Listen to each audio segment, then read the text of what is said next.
It doesn't matter what you think of the 2026 NFL draft class. It's just a proven fact that year after year, you can find wide receiver talent. I mean, so much so, I've been doing top 15s for like the last 4 years just because there's that much wide receiver talent. And that does not change today as I give you my top 15 wide receivers from the 2026 NFL draft class. Of course, stick around until the end because I'm going to go over some of my honorable mentions. But without further ado, let's get into this sucker.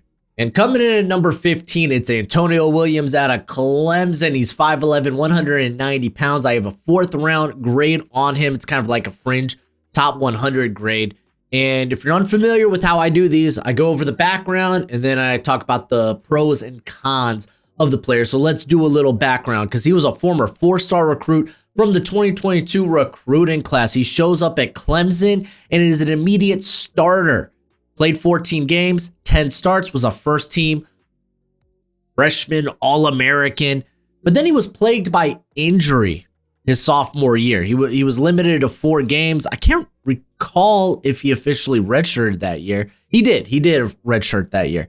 And then he comes back in 2024 and reclaims his status as a first-teamer, this time first-team All-ACC. Unfortunately, this past season, he dealt with a hamstring problem, which caused him to end up still playing in like 10 games, had 55 receptions, 611 yards, and 4 tutties, still made 3rd team All-ACC. And you could tell the difference between that Clemson offense, especially with Cade Klubnik, of when Williams was on the field and when he wasn't, because the offense was painful.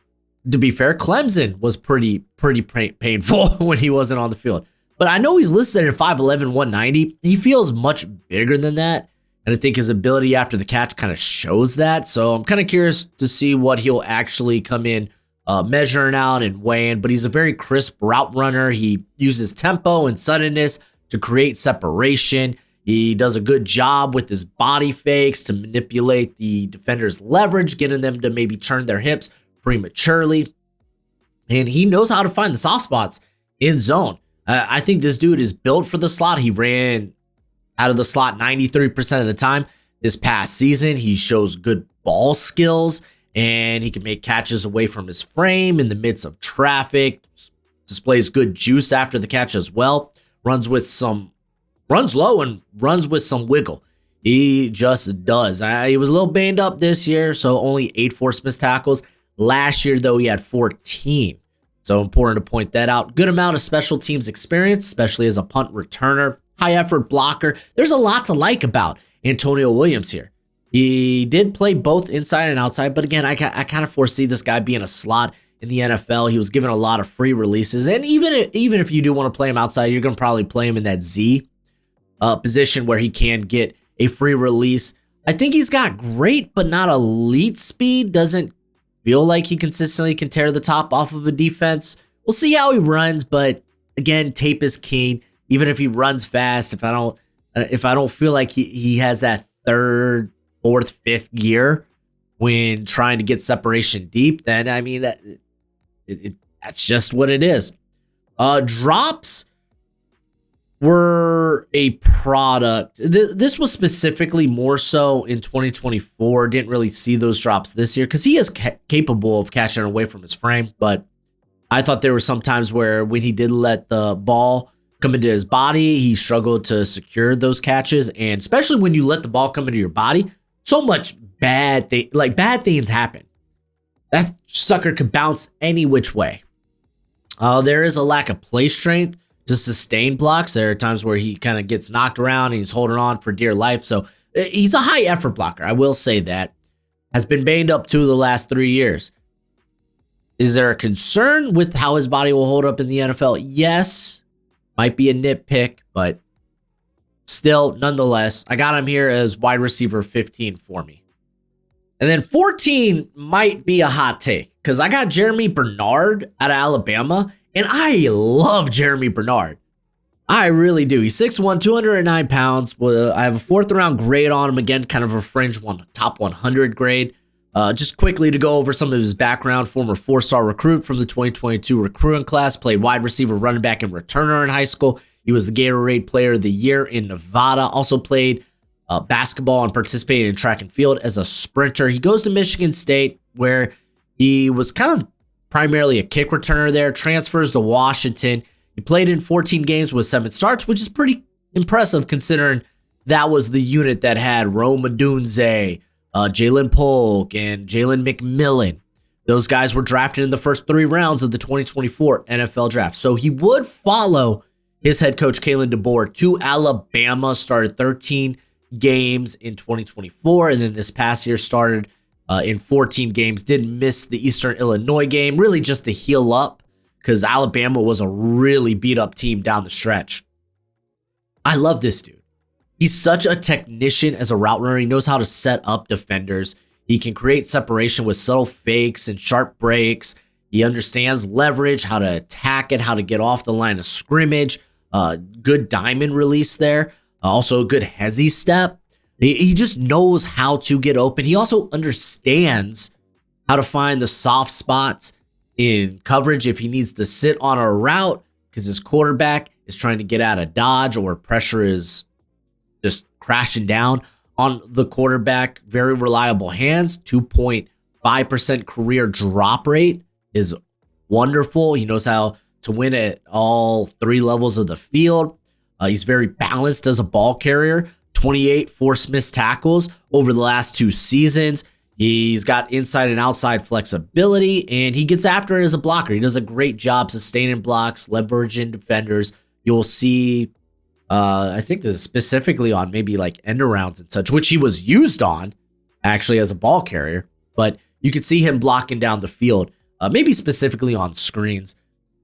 But with him, it's like he brings I think he's such a high floor player, which makes me, but actually now in hindsight, want to put him a little higher because I really do like him quite a bit. Maybe he should be in that like 74 to 100 range. I'm literally pondering on this as I record the video. You know what? I'll keep him here. I'll move him. I'll adjust appropriately. We have a long draft season ahead of us. I'll adjust appropriately. I don't see the speed from him. I don't think he can consistently thread it downfield vertically. I think he's a good, not great athlete.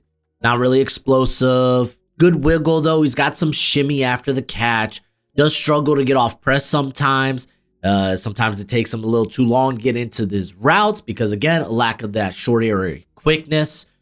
There are times where the hands have been so-so through contact. And these are contested catches, so some of them aren't even going to register as drops, but he's only, over the course of his career, 38.7% contested catch rate. I think he probably functions best as a slot in a Z wide receiver. Man, yeah, no, I actually really like him, though.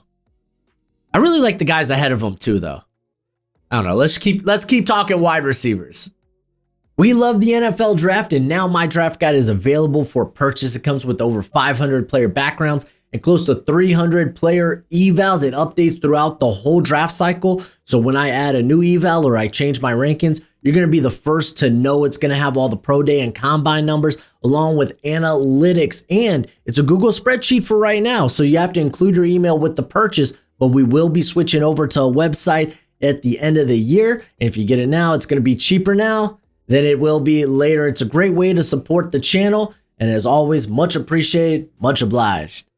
Moving on to number 13, Josh Cameron out of Baylor. He's 6'1", 223 pounds. So he is a meaty boy. And I got a 3rd round grade on him. Former 0-star recruit from the 2021 recruiting class. He played basketball in high school. And he walks on at Baylor, redshirts his freshman year in 2021. He earned a full scholarship prior to the 2022 season. He would get 4 starts that year, and then he would get 7 starts in 2023 as he would soon become the full-time starter. He's been a first-team All-Big 12 player the last 2 years. In 2024, it was as a returner, so he brings some returning chops. Love that. And then this past year was actually as a wide receiver, where he had 69 receptions for 872 yards and 9 tutties. The dude has got a long frame with a big catch radius, close to 34-inch arms, 10 and an eighth inch hands, and they're incredibly soft hands, like legitimately soft. He has a dense build. He wears number 34, and it almost feels like, yeah, you're a running back. He moves surprisingly well with good speed, good acceleration, good release package on him as well, consistently able to get off press with quick feet. Twitched up, great acceleration, explodes out of his breaks. He's very sure-handed, 4% drop rate in terms of contested catches this past year, 57.1%, so he's good in that area as well. He tracks the ball well downfield, and he will showcase stellar body control to go up and get after it. He had to adjust to a lot of off-target passes because, well, Sawyer Robertson was his quarterback. Sawyer Robertson taking some strays in this video. I'm sorry. He was the worst quarterback at the Senior Bowl. Very dynamic after the catch. You could just see it. You could just see, this guy has return experience, which I think makes his ceiling relatively high. He's just absurdly strong. There was a catch in the SMU game where he just carried 2 defenders on his back as he barreled backwards into the end zone. It was a ludicrous play. However, his route running is far from good right now. He rushes into his routes, which leads to some timing issues, which, I mean, when Sawyer Robertson's your quarterback, that's not a good thing.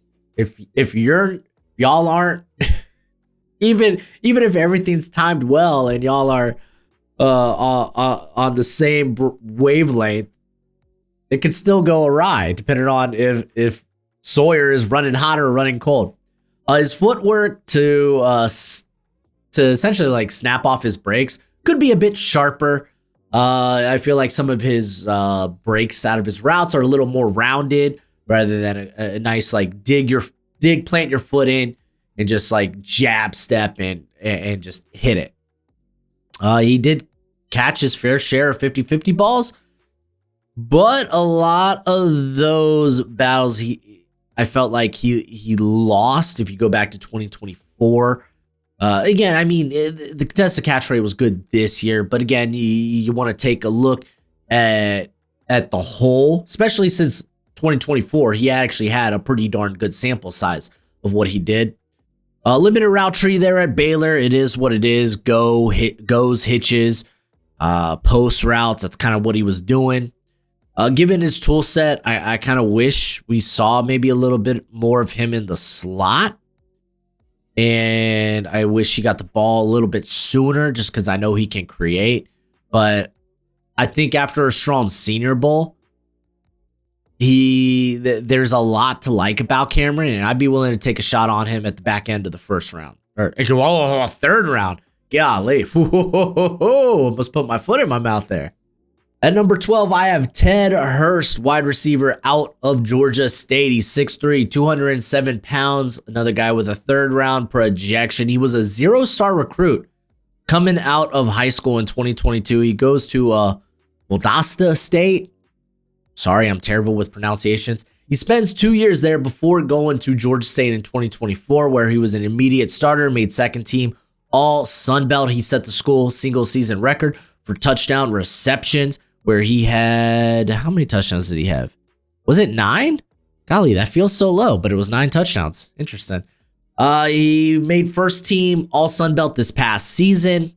Ends up going to the Senior Bowl. I think he looked good. May not have been like the biggest winner of the week from the wide receivers, but he went in there, he competed, he looked good, and he made Bruce Feldman's Freaks list this past year for the combination of size and athleticism, long frame, unique quicks and twitch for his size, sneaky acceleration to create immediate separation out of his breaks, great footwork at the top of routes to get a step or two on the defender. He has that speed to run away from the defense, so he can win vertically if you need him to. I mean, shoot, what was his average depth of target this past year? Okay, it was 12.6, so he's getting a little bit more short and intermediate stuff, but the year before it was 17.2. He was almost solely a downfield threat. Typically just hard to bring down at that size. He just is. He does have a little bit of a nasty back juke though, so I can appreciate that. Just flicking back on the analog stick. He's able to flip his hips towards the ball and climb the ladder on some throws. He was 59.3% on contested catches this past season. That checks out because the year before he was 63%. So very good in that regard. Good for him to be able to block on the outside as well as a run blocker. However, the hands are so freaking inconsistent. Back-to-back years with 9% drop rate. You don't love it. If you're 8% or higher, then it's like, that's some shady territory to be in. Now, he has the body to climb the ladder, but the ball skills still leave you wanting more. That's kind of like my biggest hiccup with Ted Hurst is the ball skills. Would like to see him work back towards the quarterback and scramble drill. He's a solid blocker, but there are times where he he lets up when the passes, or at least the target, the ball carrier, say if it's like a screen, he just kind of lets up if he knows it's not coming his way. That was just something I noticed. That could be a big nothing burger, honestly. But no real work of special teams. Whatever. I'm taking you in the third round. You're playing on offense. I like Ted Hurst a lot. I talked about him quite a bit going into the Senior Bowl. I don't think he disappointed me with what he did at the Senior Bowl. If anything, I was just like, hey, there's actually quite a bit of good wide receiver talent here. And then at number 11, I wonder if this is going to be a hot take, but I have Zachariah Branch out of Georgia. He's 5'10", 180 pounds. I have a third round grade on him. And I've seen guys like Mel Kiper and such have him in like the top 50. And I think just with that size, I guess we'll get into it. Let's go over the background quickly, because there's actually a lot. He's a former 5-star recruit from the 2023 recruiting class. He played wide receiver and returner in high school. He also participated in track and field as a sprinter and a jumper. He was the Nevada Southern 5A regional champion in the 100 meter, the 200 meter, and the long jump. And this was all as a sophomore in 2021. He had the state's longest triple jump that year as well. His brother Zion played with him at USC and is currently a safety at Georgia. His father played fullback at San Jose State, and his grandfather, Cliff, played wide receiver for the Oakland Raiders. He's also a member of the Pro Football Hall of Fame. He and his brother created the Branch Out Foundation, great name, by the way, that is dedicated to supporting youth initiative for charitable causes. So love to see it. Starts his career at USC, ends up being there for the first 2 years, and decides to transfer to Georgia. It wasn't because of a lack of playing time. But it did feel in his sophomore year as like, I wish he was kind of used a little bit more. Because I feel like at USC, they didn't really expand the route tree with him. In 2024, his average depth of target was 6.7%. It was just a lot of maybe like goes, hitches, and screens. Get the ball in his hands quickly and let him work. Didn't change when he goes to Georgia, right?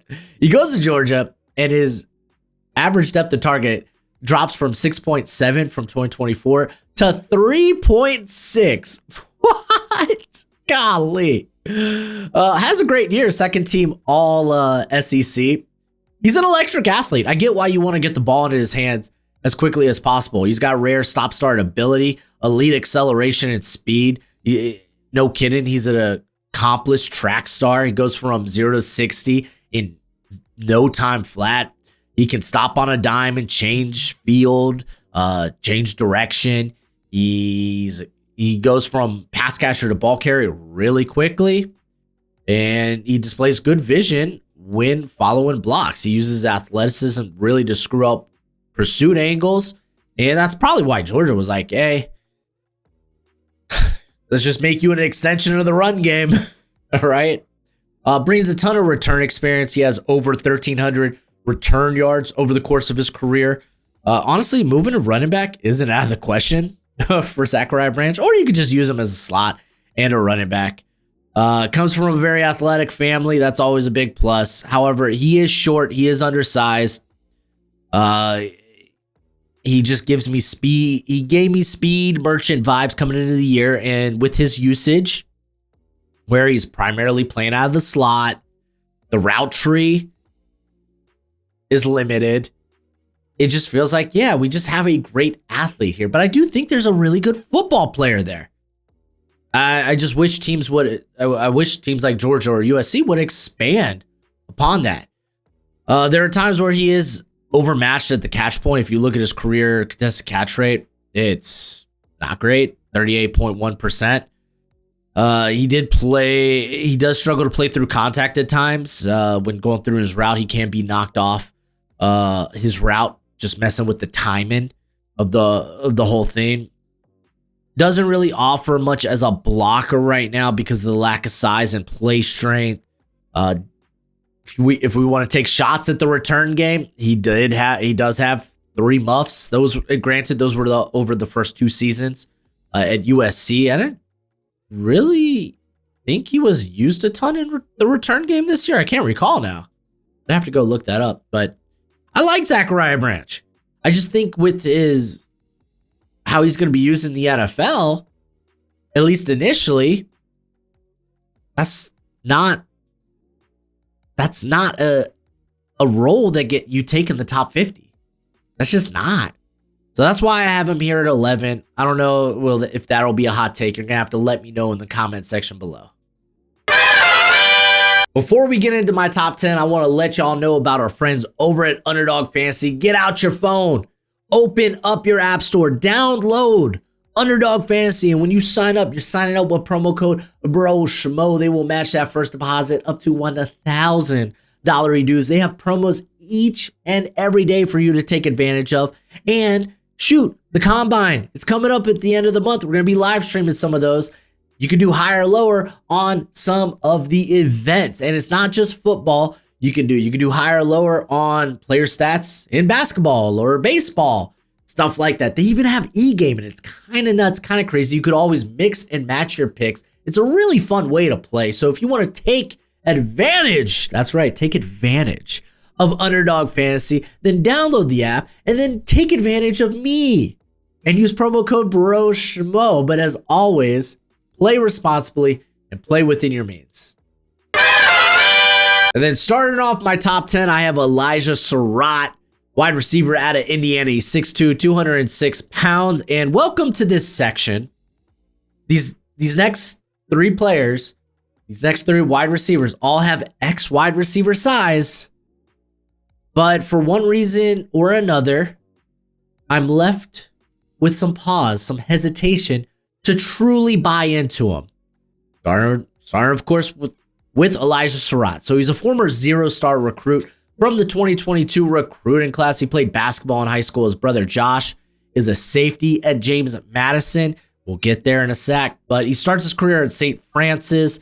He ends up transferring after that season. He goes to James Madison, played in all 13 games with 11 starts, was a first team all Sun Belt. And then he follows the soon to be, if not already, legendary head coach Curt Cignetti to Indiana for a magical 2-year run.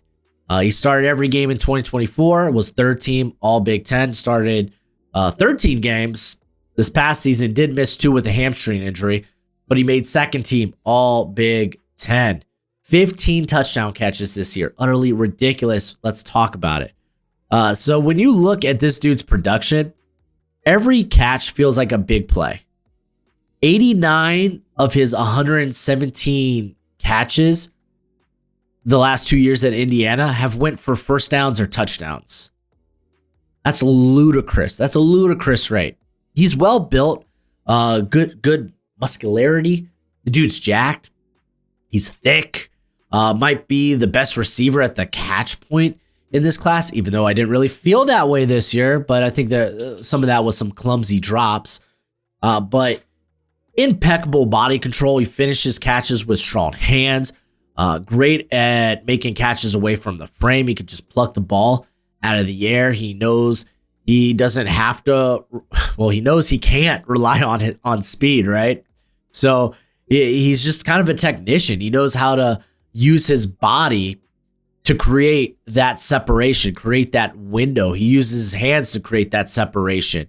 He's got some subtle fakes to create a half step of separation, just so he can go make a play, man. And he's physically imposing as a blocker. Not only does he sustain blocks, but he can drive defenders back, and good, you should be that size. And he's just a dude that plays with that dog in him, man. That dog in him. And if you don't buy that, oh well, he lacks speed, so he's not going to be able to separate, and that's going to matter. He had the 5th most yards versus man coverage last year. The dude just dominates. He's like, hey, I'm bigger and I'm better than you. I'm winning this. Now, he does lack speed and acceleration. That's kind of the big thing. He's never going to really be the guy to take the top off of defenses, and he will have to win many jump balls, 50-50 balls down the field, but he can do that. His in and his out breaking routes are a bit rounded, though I didn't feel like he ran a ton of them. He ran actually quite a bit of out routes this past season, though. He does struggle to create consistent separation. Didn't really come down with some of these contested catches, specifically versus better competition. I thought that was apparent against Ohio State, Miami. I'm trying to remember if that was the case in the second Oregon game, the playoff game.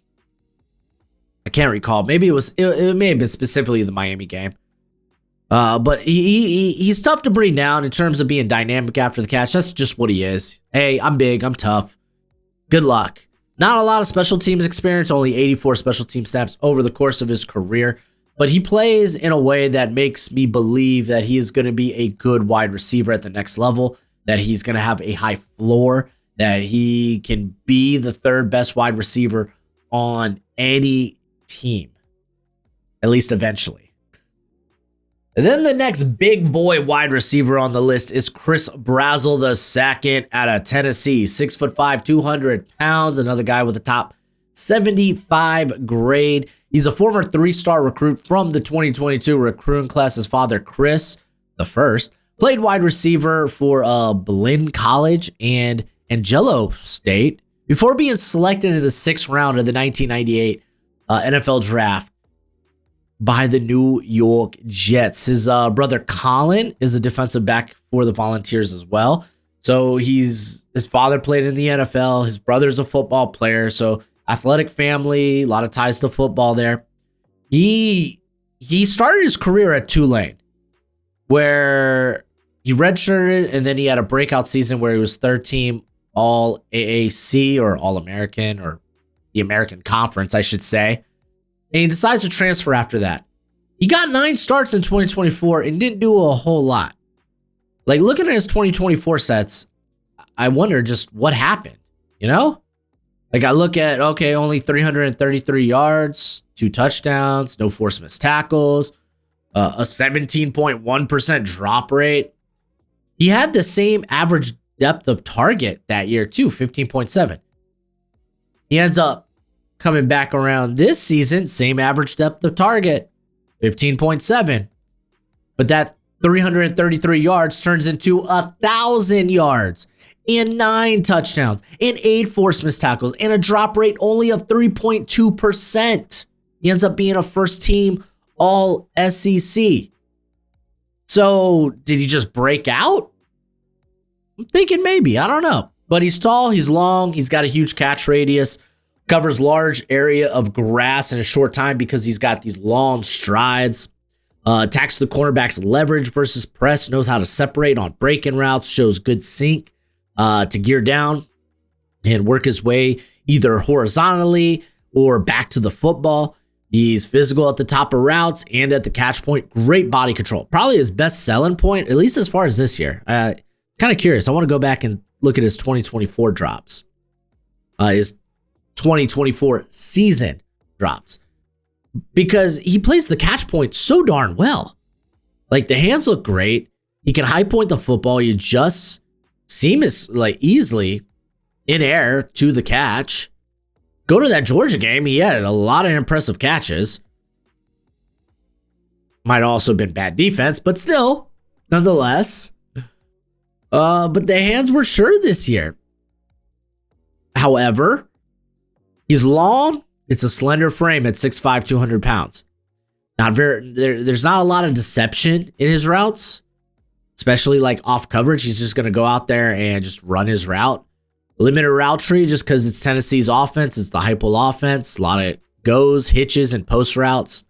Honestly, kind of telegraphs where he goes just because there's not that nuance in his route running. Doesn't consistently come down with jump balls. If you look, he had a 43.8% contested catch rate. Over the course of his career, that's 40.8%. So despite having the length and the size, you would think he would come down with more of those contested catches. To be fair, not all of them are on him, and they're just tough catches to make. They really are. No special teams experience to speak of. I literally have him down for no snaps on special teams, so okay, I guess. Yeah, betting on Tennessee wide receivers has been tough and dicey work the last few years. Like Jalen Hyatt didn't really work out. Cedric Tillman looked like he was going to, and then concussions became a thing. So there might be a little bit of hesitation there. But remember, Jawan Jennings was a wide receiver at Tennessee. I love Jawan Jennings. So to be fair, they have him and Brazel have very different games. But yeah, I think maybe that might be part of the hesitation or at least for me, when it comes to Brazel. And then at number 8, to cap off this tier of guys with X wide receiver size, just, question marks, it's Malachi Fields out of Notre Dame. He's 6'4", 218 pounds, top 75 grade on him. And part of the question marks for me is, production. He only had 630 yards this season, which I think is the lowest amount of yards in my top 15. Nope, actually. Antonio Williams, who is at 15, had 611. But it's the second least among anyone in this category. I get Notre Dame had a great run game, but whatever. Neither here or there. Let's get into him as a prospect. Malachi Fields, former 3-star recruit from the 2021 recruiting class. He played quarterback, corner, and returner in high school. He did not play his senior year because of the Rona. He did participate in track and field. He was widely recruited as a wide receiver, though. Though I think he would get a few snaps at quarterback at Virginia, but Virginia does that with wide receivers.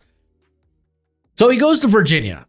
He made one start his freshman season, and then he ends up redshirting his 2022 season or his sophomore year because he breaks his foot prior to the year. He only plays in one game, but in that game against Pittsburgh, he had 5 receptions, 58 yards, and a touchdown.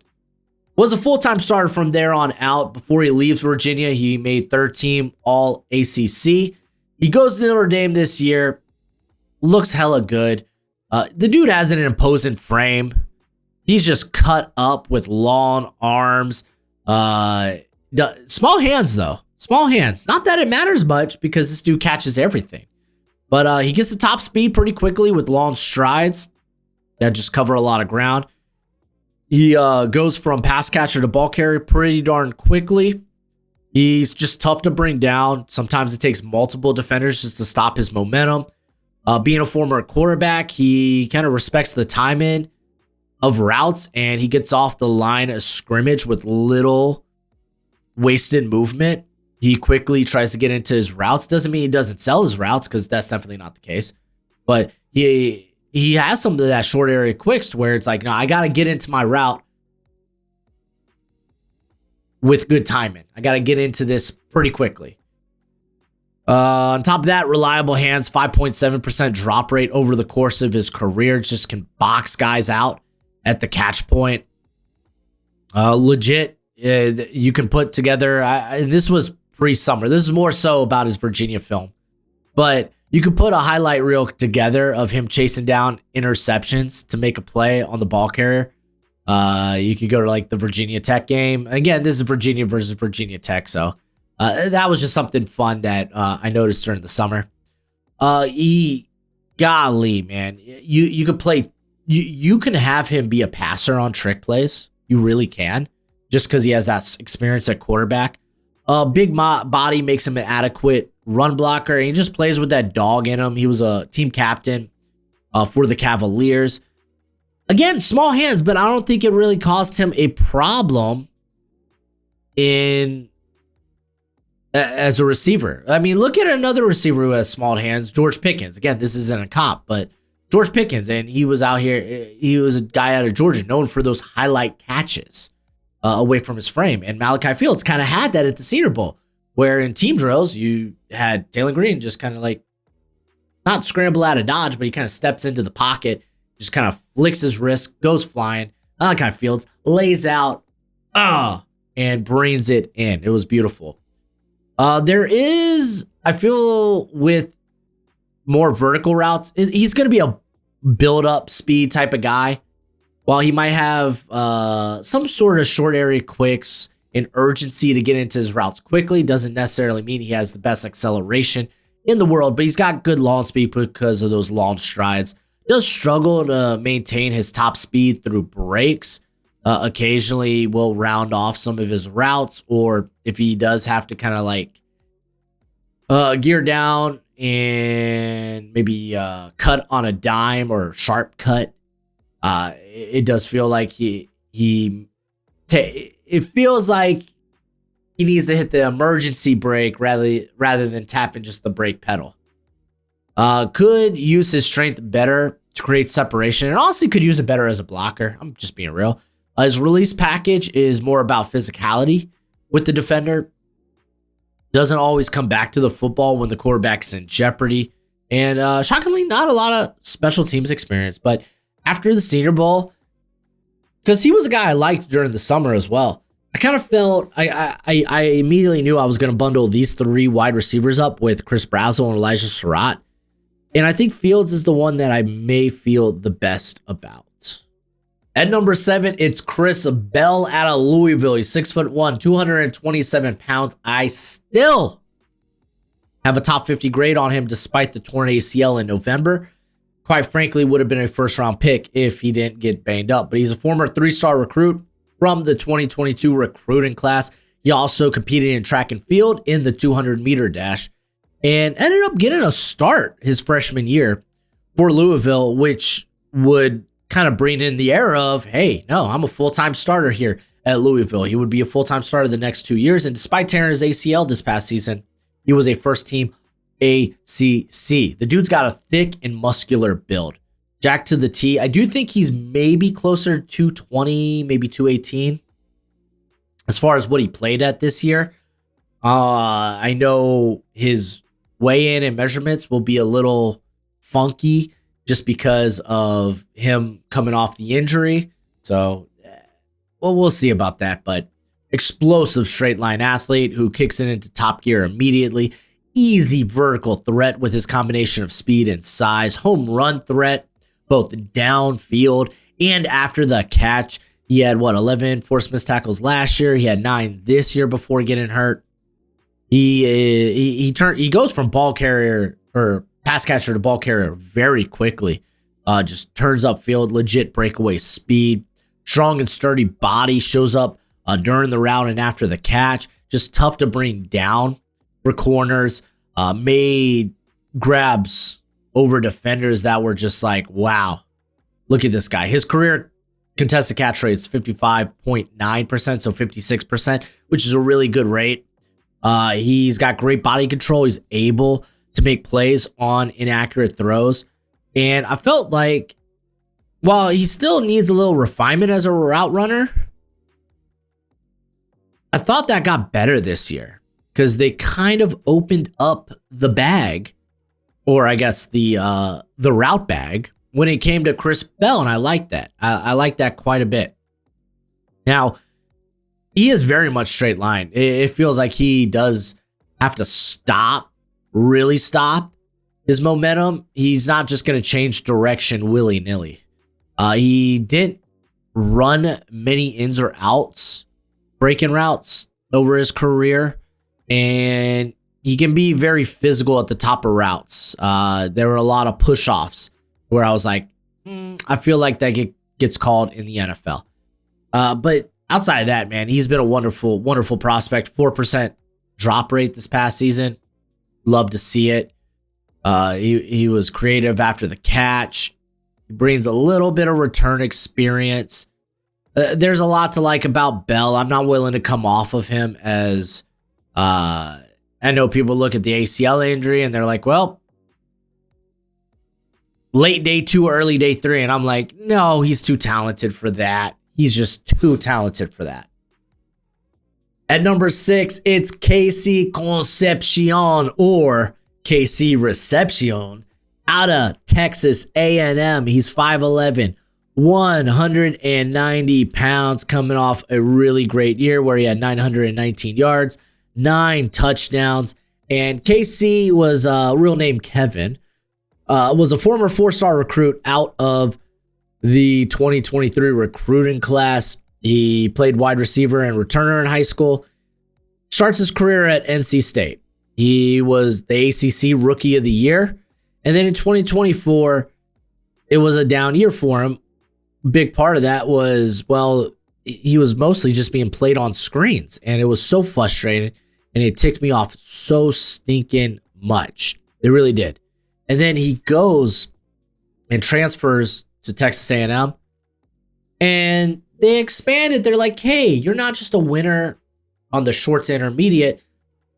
We're going to use that speed of yours to win downfield as well. He ends up being a first team all ACC or all SEC, excuse me.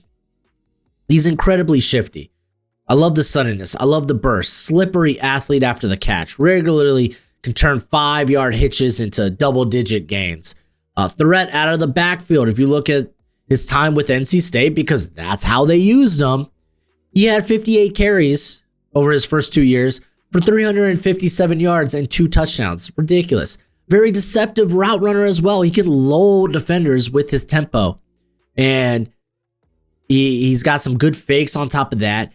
And it just puzzled me that why did NC State, I get the idea of getting the ball into the hands as to your best playmakers as quick as possible, but this man could win down the field. What are we doing here?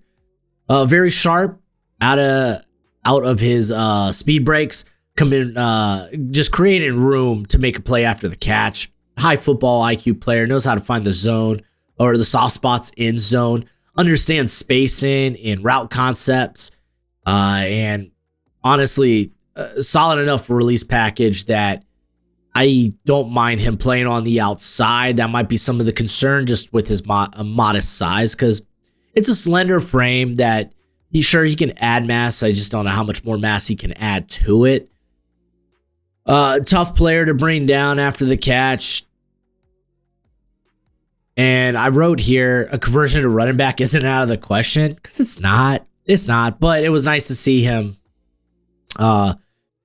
just break out. I mean, shoot, I think Garrett, because I just did the mock on his mock draft video the other day, referenced Percy Harvin when it came to the utilization of what Recepcion could be in the NFL. Now, it's not an apples to apples comparison, and Garrett made it that obvious, but in terms of how you can use him, what type of role you can use him in, which, I mean, I may have a top 50 grade, but he's probably going to be in my top 35, my top 30, just because of just how this class is. I've been talking about KC Concepcion for 2.5 years now. I loved this guy his freshman year. Does have 4 fumbles the last 3 seasons. More quick than he is fast. Like there were times where I thought he could have got better separation down the field, but to be fair, there's a lot of quick corners in the SEC. He has mainly operated out of the slot this year. That wasn't so much the case, and we really got to see him utilize a release package and show that, hey, no, I can get off of press. Don't worry, I can do that. Willing blocker, but at his size, he's going to struggle to sustain some blocks. The drop rate needs to be better. A lot of these were focus drops, but still 9.3% drop rate. You don't love it. You just don't. Despite Well, I guess he was used in the return game quite a bit, but it's not like he has a ton of special teams experience outside of just being a returner. But yeah, man, I like Casey Concepcion quite a bit. I just happen to really like my top 5. At number 5, I have Omar Cooper Jr. out of Indiana. He's 6 foot, 200 pounds. I have a first round grade on him. I'm going to be straight up with y'all. I was so tempted, and I still am. Still am. I could change this at any moment to put him at wide receiver 4. I love Omar Cooper that stinking much. Had 69 receptions this past year, 937 yards, 13 touchdowns, was second team all Big 12. He's a former 4-star recruit from the 2022 recruiting class. He redshirted his freshman season, so yes, he was a redshirt junior this year. Had 2 starts in 2023, had 4 starts in 2024, but he was like, nah, this Signetti guy, he's going to put me in positions to succeed. I believe it. I'm going to stick with it. He could have easily transferred when they had a change in the coaching staff, but he didn't. And it ended up paying off, man. I thought he was the best wide receiver Indiana had to offer. That might be a hot take. Some people like Surratt. A lot of people like Becker, who we'll talk about in next year's draft class. But I love Omar Cooper. He is built like a running back. He has receiver launch speed. He is dangerous with the ball in his hands. He runs with physicality and contact balance. 27 forced missed tackles this past season. Utterly ludicrous number. High volume of quick targets and just runaway routes to give him that catch and run ability. However, as the year went on, they expanded his route usage, and you got to see how slick and smooth he can be in routes because he's got a little twitch to him. He really does. However, I will say that he doesn't necessarily have the most. He doesn't really run with deception when it comes to his routes. Kind of runs them as they're drawn. But I'm here for this guy breaking out and going to the NFL and learn to become more of a complete wide receiver. There's just so much there to like about him. Great foot speed to get to the top of routes. He's got vertical ability. He can stop, not necessarily on a dime, but he can leave defenders falling all over themselves. He flashes play strength to fight through contact. He has a 50% contested catch rate over his career. Solid enough run blocker, gives a lot of effort. He's worked both inside and outside, though primarily he was a slot receiver this season. He played in the slot 83.3% of the time. However, he hasn't been a slot his whole career. He just ended up getting utilized there this season. I will say the ball skills down the field can get a little iffy. I feel like he, rather than going and attacking the football, he kind of just comes up with his whole body, almost like he's fielding a punt sometimes. Needs to clean up the footwork for better, just cleaner breaks and snaps out of his routes. I will say only 3 100-yard games. And I think they all came against FCS competition. I'm pretty positive of that. As a matter of fact, I want to just go ahead and confirm that because he had 2 this past season. One was against Indiana State. The other, it was Michigan State. Okay, there we go. There's some competition. If you want to call Michigan State that. Michigan State out here taking low blows. But yeah, man, I wish we saw more on special teams as a returner.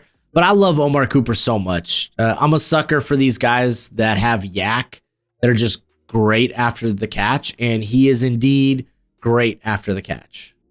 Then at number 4, it's Denzel Boston out of Washington, coming in at 6'4", 209 pounds. Again, another first-round grade. I will say this, that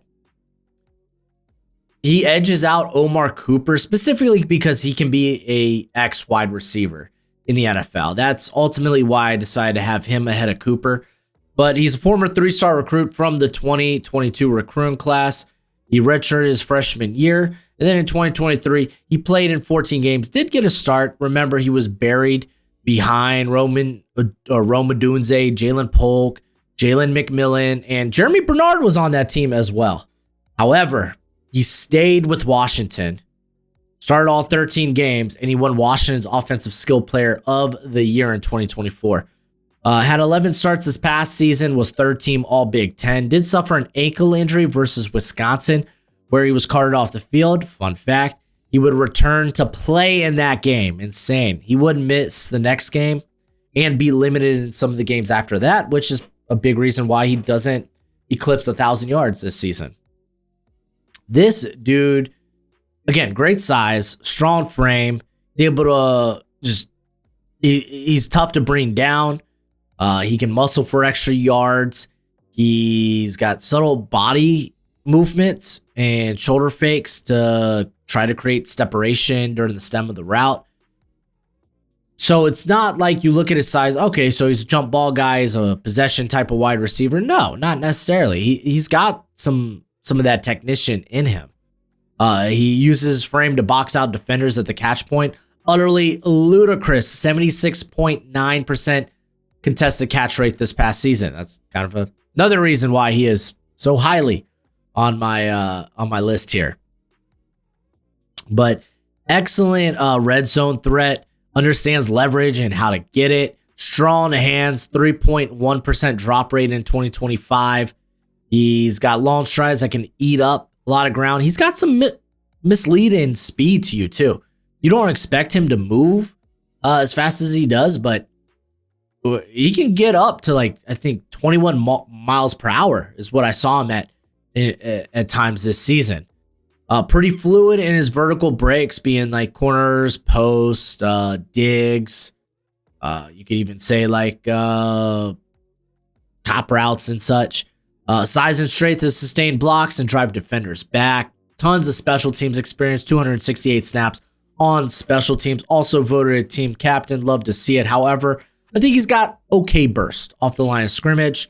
Defenders can match his physicality to give him problems. He moves like a bigger wide receiver, so there's that struggle to gear down on routes and get a very clean cut, whether it be on horizontal routes or trying to come back to the quarterback. Sometimes he will round out his routes at the top of breaks and not dynamic after the catch. He's just a big tree fall hard, but you're going to have to make me fall hard. Oh, man. There are times also he doesn't get the other, and this is a nitpick, because he's got a lot of great catches. He hasn't really shown issues catching the football, but there are times where it's I know you could get that other hand up. This don't need to be a one-handed catch. Get that other hand up. Secure the football. But Denzel Boston's a hell of a good prospect. At number 3, it's Carnell Tate out of Ohio State. He's 6'3", 191 pounds. I know projection says first-round grade. He's a top 20, top 15 guy for me. It's just with my grading system, I have top 10, then first round, and then top 50, top 75, and then third round until I put together my big board, and then I kind of specifically okay, top 20, blah, blah, blah. But neither here or there. Let's talk about Tate. He was a 5-star recruit from the 2023 recruiting class. He played in all 13 games, primarily as a special teamer his freshman season. However, he would get his first start in the Cotton Bowl. Unfortunately, he would lose his mother to a drive-by shooting in his hometown of Chicago. That would weigh heavy on him going into the next season.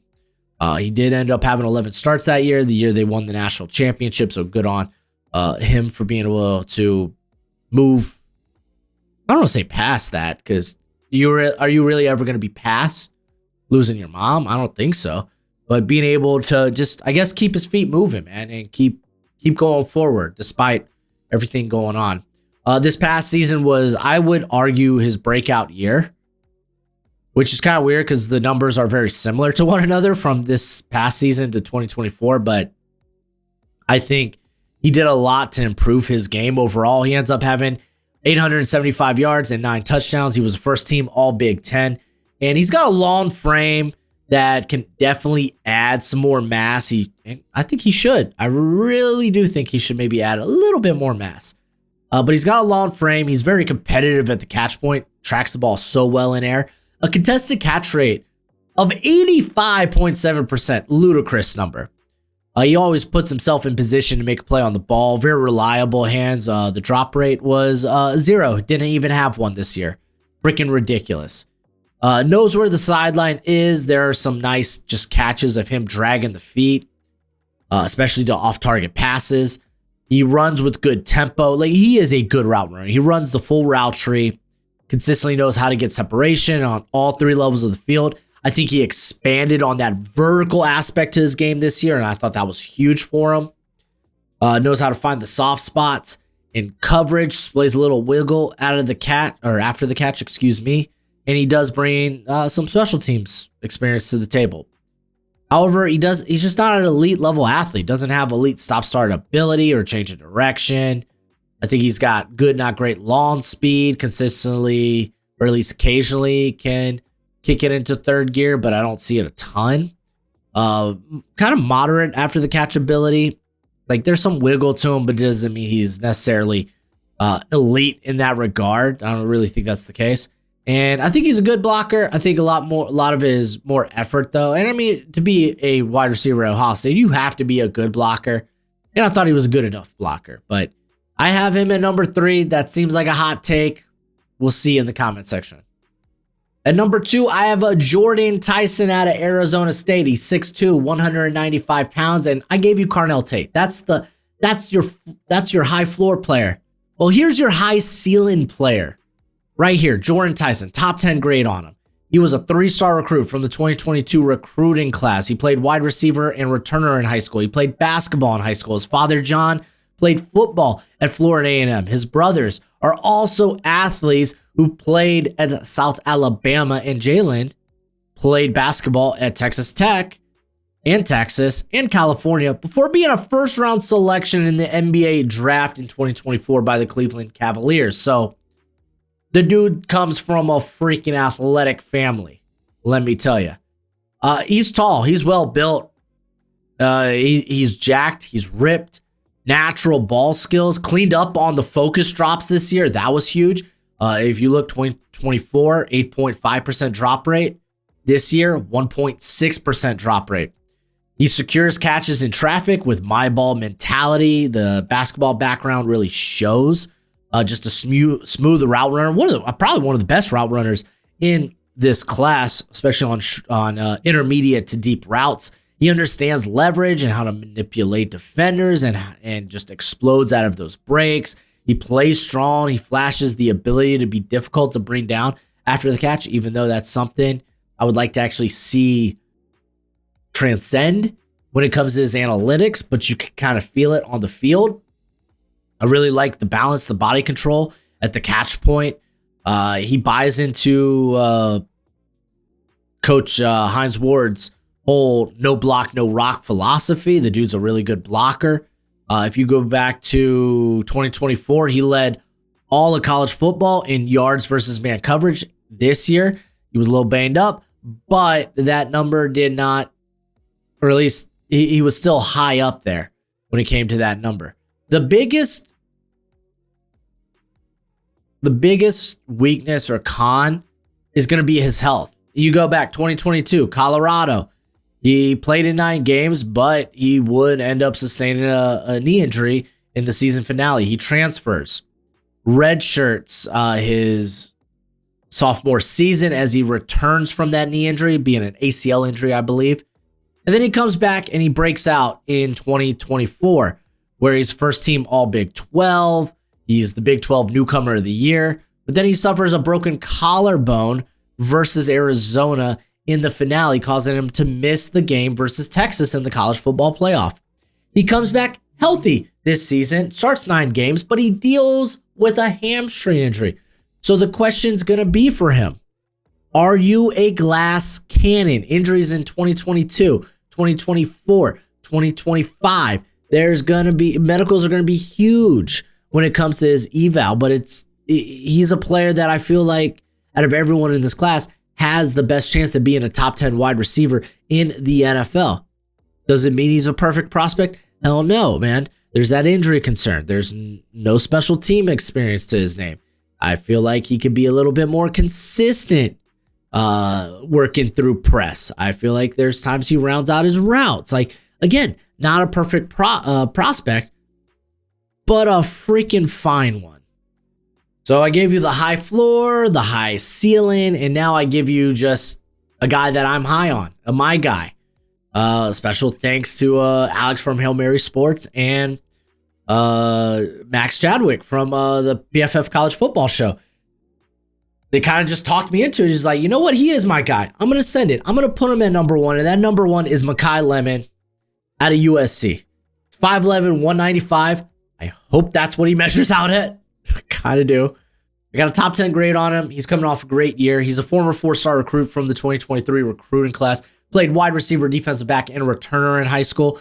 Played in games his freshman year, but then he solely became the focus in 2024, getting, I believe, 6 starts at wide receiver, but he was also the team's primary kick returner, so he brings that kick return experience. I think he has like 822 yards in that regard. But this season, started in all 12 games, opted out of the bowl game, obviously. Won the Blitnikoff Award. He made first team All-American in Big Ten. And I love this dude. I'm a sucker for guys who have really good yak. If you can create after the catch, you're my type of guy. Makai Lemon is my type of guy. I think he's a relatively explosive athlete. Maybe twitchy's the better word. Because he can turn moderate gains into home run plays. He explodes out of his breaks, creating good initial separation. He's a smooth route runner. That's probably the best way to put it. He's smooth. But he knows how to use tempo to create separation, light footwork off of his release. He can manipulate a defender's leverage, and this makes me believe that he can play on the outside in the NFL. Reliable hands, 2.8% career drop rate. Reliable hands. He's got great body control. He goes up, he gets the football. He plays with that dog in him, man. That dog in him. I get flashes, not a comp, but I get flashes of the mentality that he plays with at the catch point of Steve Smith. I think Makai Lemon is like that at the catch point. He had a 66.7% contested catch rate this past year. He's just hella good in that regard. And he's dangerous after the catch because of the change of direction, the stop-start ability. He's just really good in that regard. Now, moderate size for the position. Unfortunately, that size, you're expected to have a little bit better speed. And I think he's got good, not great speed. I just do. He's more twitched up than he is actually fast. Primarily played in the slot. However, I do believe that he can play outside if you need him to, just based on his release package. Ran a limited route tree comprising mainly of hitches, curls, and goes. Does lunge into blocks, resulting in him being thrown to the wayside. Kind of is what it is, but I love Makai Lemon. He is just 100% my dude in this class. But let's talk about some honorable mentions. I could see the first name coming up being Jacoby Lane out of USC. A lot of people like him. I think he's fine. He's good. I do have a 4th round, early day 3 grade on him because he's got good size. He moves well enough. It's just, I don't know. His tape just left me wanting so much more. I have Bryce Lance in a similar category as Jacoby Lane, and Lance could be a guy that I wish we saw him in an offseason bowl, like the Senior Bowl or the Shrine. We didn't, though. But his tape's really fun. But again, it's kind of a limited route tree there at North Dakota State, who, hey, congratulations. They're in the Mountain West this coming season. There's some other guys that I actually really like Skylar Bell, who's my top player from the top wide receiver on my board from the Shrine. He's really fun, but he comes with limited size. I like Vinny Anthony a lot out of Wisconsin. The production wasn't great this year, or honestly the last 2 years, but a lot of that had to do with him being thrown to like 6 different quarterbacks, you know? Reggie Virgil was one of my biggest risers. I had a late day 3 grade on him. Now that's an early day 3. He just possesses more speed than I thought. He was consistently able to separate the Senior Bowl. It was really impressive. It made me want to go back to his tape. I know Garrett, football analysis, likes Kevin Coleman Jr. a lot. He's another guy kind of in that early day 3 range. Garrett thinks he could go somewhere in the 3rd round. I look at that size and it's like, yeah, you're kind of built for the slot. You're kind of pigeonholed in that regard. On top of that, 4 years, 4 different colleges. I don't love that. So he's a little bit lower on my board. Cyrus Allen has some fun tape. He's going to be a fun early to mid day 3 option out of Cincinnati. Finally got to his tape after I thought he had a good Senior Bowl week. Got to his tape and was like, hell yes, he is fun. But also might be a guy that ends up slot only. I had Jordan Hudson. I've talked about Jordan Hudson a little bit here on the channel. Good after the catch ability. He was the Senior Bowl National Player of the Week at wide receiver. And then I've seen Brennan Thompson talked about a lot out of Mississippi State by guys like Todd McShay, Mel Kiper, Dane Brugler. I get it. He's fast, but he's 5'9", 170. I don't think I could put that on day 2. I just can't. I do want to give one shout out before we end the video here. Because there's some other guys I like Dazon Striblin out of Ole Miss, Kobe Young out of Georgia. I liked CJ Daniels out of Miami. A lot of people have, I'm probably going to be the lowest guy on Deion Burks out of Oklahoma. But Tyron Montgomery out of John Carroll. I thought I could only find highlights of John Carroll film. I don't have John Carroll film as it currently stands. So everything I've based his projection on is based on what I saw at the Senior Bowl. And I think he's a draftable player. I really do. He is an older prospect with okay size at 5'11", 190, but he played really, really well throughout the week. Maybe day 3 kind of opened up some flaws to his game. But keep in mind, he's a guy that's just dipping his foot into this whole football thing. He started as a walk-on at LSU for the basketball team and then became a flag football Olympian. Very interesting story when it comes to Tyron Montgomery. But I do have a draftable grade on him, and I just kind of wanted to give him a shout-out. But that's it for the video. Let me know who are some of your favorite prospects in this class in the comment section below. But as always, I gotta go. Until next time, you be easy, my friends. Later.